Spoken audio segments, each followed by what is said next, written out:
இப்போ நம்ம தமிழ்நாடு அளவிலான பான் புரோக்கர் அசோசியேஷனில் வந்து சட்ட ஆலோசனை பெறலாம்.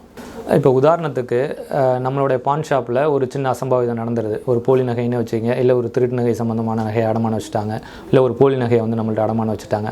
ஸோ இது இப்போ நம்மளுக்கு தெரிய வருது. ஸோ இப்போ இதை வந்து சட்ட ரீதியாக நம்ம எப்படி எதிர்கொள்ளணும், அது சட்டத்திலேருந்து அதுக்கு நம்மளுக்கு என்னென்ன வகையான பாதுகாப்பு வளையங்கள் இருக்குது, இதை இமீடியட்டாக எப்படி அதை அணுகணும் அப்படிங்கிற சட்ட ஆலோசனை வந்து நம்மள்கிட்ட இருக்கிற சட்ட ஆலோசகர் குழு மூலிமா இமீடியட்டாக அடுத்த 10 நிமிஷம் நம்மளுக்கு தகவல் தெரிவித்து அடுத்த 10 நிமிஷத்துக்குள்ளார நம்ம அந்த ஆலோசனை வந்து சம்மந்தப்பட்ட பான் புரோக்கருக்கு நம்ம வழங்குவோம்.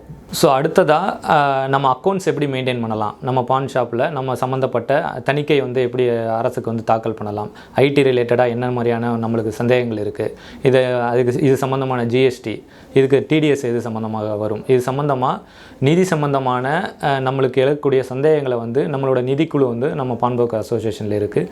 இது சம்மந்தமான ஆலோசனைகள் வந்து நம்ம அசோசியேஷன் மூலயமா இதில் நீங்கள் உறுப்பினராக இருந்தால் பெறலாம்.